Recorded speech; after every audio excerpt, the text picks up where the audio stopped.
الجو بقى ساقع وعايز معجنات طول الوقت في البيت، وبجد مفيش احلى من السينابون. ريحته تحفة جدا في البيت وبيدفي كده، والقرفة خطيرة جدا معاه.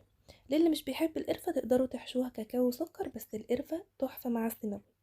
تعالوا بقى نشوف عملناه ازاي. حطينا ربع كوباية من الزبدة بدرجة حرارة الغرفة وربع كوباية من السكر، قلبي تقليبة بسيطة، وبعدين انزلي عليهم بربع كوباية من اللبن الدافي.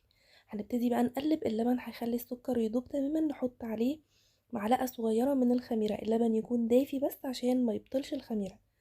وبعد كده هنحط عليه بضاية وذرة ملح بقى، ذرة فانيليا سايلة او بودر براحتكم خالص، بس طبعا الفانيليا السايلة بتكون احلى. بعد كده هننزل عليه بكوبايتين من الدقيق ورشة ملح سنة، ونخلط كل الحاجات دي مع بعضها. نبتدي بقى نخلط بالعجان او بايدينا. انا هنا عملته بايدي. السينابون مش من الحاجات اللي بتحتاج عجان قوي يعني، فانتي اخلطيها بايدك عادي خالص. بس اهم حاجة العجينة تكون بتلزق سنة صغيرة. هنعرف ازاي ان هي بتلزق. هنبدأ ننزلها على الرخامة ونفضل برضو نعجن فيها وما نزودش الدقيق علشان ما تنشفش. احنا عايزينها تكون بتلزق سنة. فانتي استخدمي ايدك مش في العجين، وحطيها كده وخلي وتأكدي ان العجينة تكون بتلزق معاكي. هنركن العجينة على جنب تخمر، ونبتدي نعمل التوبنج اللي هو عبارة عن ربع كوباية من السكر، ربع كوباية من اللبن البودر، 4 5 قطع كده من الجبنة، وكمان معلقة كبيرة من الزبدة وشوية لبن. حبة بحبة كده هننزل بيهم لحد ما نوصل لسمك يكون تقيل شوية. انتوا عارفين السمك اللي انتوا شفتوه في اول الفيديو ده، هو ده السمك اللي احنا عايزينه للصوص او للتوبنج بتاع الصوص بتاع السينابون. تمام. بعد كده هنجيب بقى العجينة بعد ما خمرت. هي خدت معايا تقريبا ساعتين، علشان طبعا الجو ساقع جدا فبتاخد وقت. سخنوا كده الفرن على درجة حرارة وبعدين طفوه، دخلوا العجينة فيه علشان تخمر اسرع شوية. هنبتدي بقى نفردها على الرخامة بطريقة كده زي مطاولة، بلاش مش دايرة، على قد ما تقدري. وبعدين ادهني بقى زبدة فيها كتير على قد ما تقدري برضو. الزبدة اللي هتتحط بقى اللي هي هتمسك السكر والكاكاو والقرفة، حطيها كتير. اول حاجة ما تحطيش الحاجة الاول، لا حطي الزبدة الاول، علشان السكر لما يمسك او لما ينزل يمسك في الزبدة والقرفة.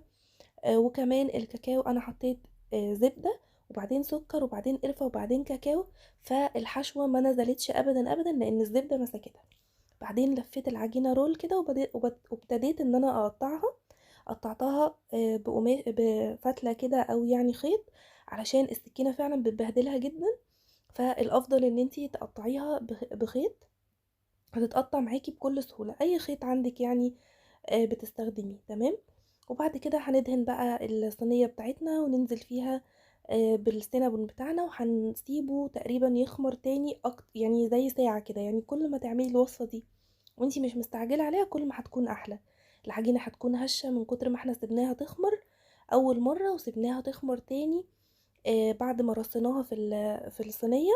وكمان هي بتنفش تاني في الفرن، فحاولي على قد ما تقدري وانتي بترصي السينابون ما تقربهوش من بعضه، لانه هتشوفوا دلوقتي لما هسيبه يخمر هتلاقوه يعني كبر كده فقرب اصلا من بعضه، ولما يطلع في الاخر خالص هيكون مسك في بعضه وهنفكه عادي بمنتهى السهوله. فعلشان كده واحنا بنرص السينابون في الصينيه ما نقربوش. بصوا لما سبته انتفخ اهو ولزق في بعضه. فتخيلوا بقى لو انا كنت ملزقاه من الاول. حطيته في الفرن تقريبا ربع ساعة، وبعد كده طلعته.